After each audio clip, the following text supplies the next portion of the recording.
Hogwarts Legacy is the latest game set in the Harry Potter universe, and it might as well be the very first good one. Harry Potter and the Philosopher's Stone was a great book, but far from being an even okay game. With each movie, or close to each one at least, a game was released. From 2001 to 2011, 9 Harry Potter games were made. They're all fine at the best and goddamn terrible at worst. It truly does speak volumes when before your game, the only standard you had to surpass was the Lego version of your intellectual property. So Hogwarts Legacy doesn't have much competition in its own house. Fair enough, that's understandable. But what about the outside world? Where does it stand in the sprawling metropolis that is the video game industry? Well, it turns out that it doesn't stand too far from its home base corner. I'll cut to the chase. This game isn't bad by any stretch of the imagination. It's even really good. Every promotional piece of material seems fine. Every early review of the game also seems fine. Everyone seems to be having a grand time with it, and yet there is a lingering, foul smell in the air, and it's not the smell of ridiculous, self-righteous Twitter discourse for once. It's the smell of stagnation, the smell that comes before the rot. Not saying that Hogwarts Legacy is going to be neither of those things long term, since we will have to wait until the game has been released for a while before anyone is capable of forming a proper opinion about it, but there is a great argument to be made for not getting your hopes up for the time being. Conceptually, Hogwarts Legacy, from now on referred to as Legacy, is a fairly simple idea but extremely hard to make. Take the immense potential the world of Harry Potter has to offer, build within it, proudly execute your vision for the game, and hopefully reap the benefits of your work. This is all fine and dandy, but the pivotal piece of this master plan has to do with the vision for the game, which is something not often talked about enough in the world of video games. Surely this is something that's happened to you before, especially if you spend a considerable amount of time playing games of any kind. You've had an idea about a game, and you thought to yourself that it would make a grandiose display of ingenuity, but that you had none of the tools or knowledge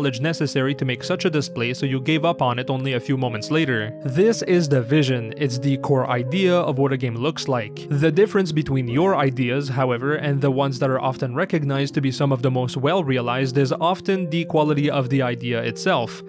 No offense. Alright, so what is the idea of Legacy? Well, it's an open world game with fantasy elements that relies on an RPG system to function, with a 3D over-the-shoulder camera that follows you around as a way to keep you engaged with the main character, with NPCs and quests and an overarching narrative, but a lot of side content and explorable areas, and you probably see where I'm going with this by now. In the past 8 years, how many open world RPGs have you seen come out? Witcher 3, Ghost of Tsushima, Elden Ring, Breath of the Wild, Red Dead 2, damn, even Shadow of Mordor makes the lists, technically. These games aren't name-dropped for no reason, but to make an actual proper point. Hogwarts Legacy is another entry within this genre. That's not necessarily a bad or a good thing, and whether or not you believe it to be either case is none of my business, although I would love to hear your opinion in the comments down below. But it is important to know where to place it within this category, such that we can determine if it's any good. It might sound insane at first, but bear with me, Legacy is not anything new. It's not even the best execution of its previously already seen mechanics and patterns of game design. What I mean is that it is above average at best and average at worst. Whereas Elden Ring manages to refine its characteristics to the point where it is possibly the uncontested greatest iteration of the concept it wishes to execute on, Legacy does not have anything to go off of.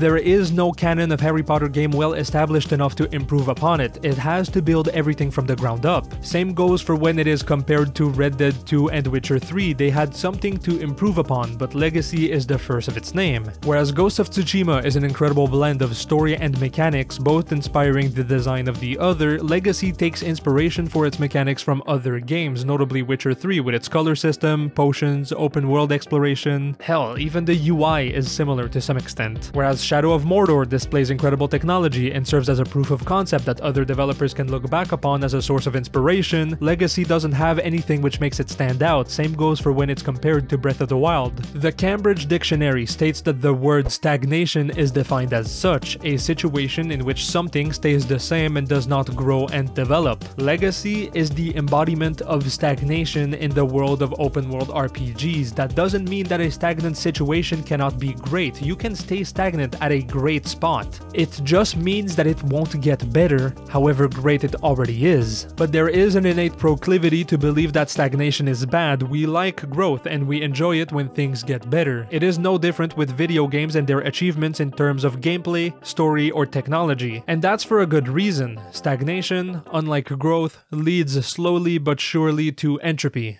The smell of rot. In this case, the smell of rot is embodied in the world of open-world RPGs by Forspoken, a game released less than a month prior to Legacy. Unlike it, it does not stagnate at a great place, but rather falls short in almost every conceivable aspect. The open world isn't open, the RPG elements don't allow you to roleplay, the story blatantly lacks any growth to the point where it becomes a cringy mess of a nothing burger. The gameplay is dull and effectively a worse version of its previously mentioned colleagues. The technology is...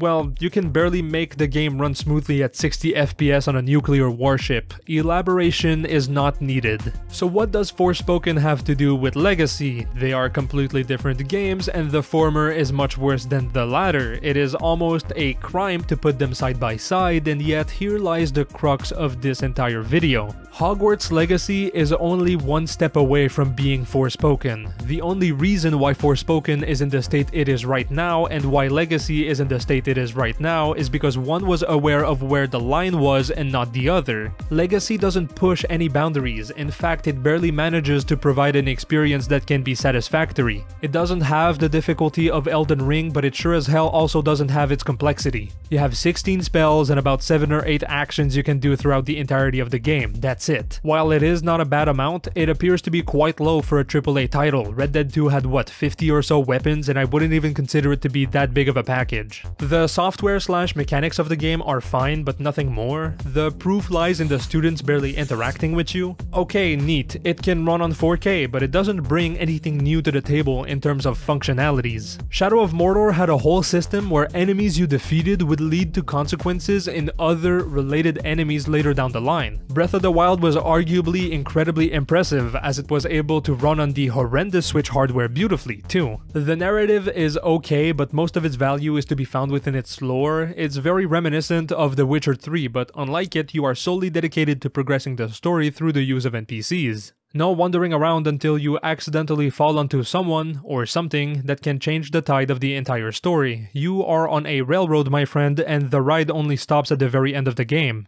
It's nothing crazy innovative, and doesn't even have the merit of attempting to be something else, and I think these words are a great way to describe it.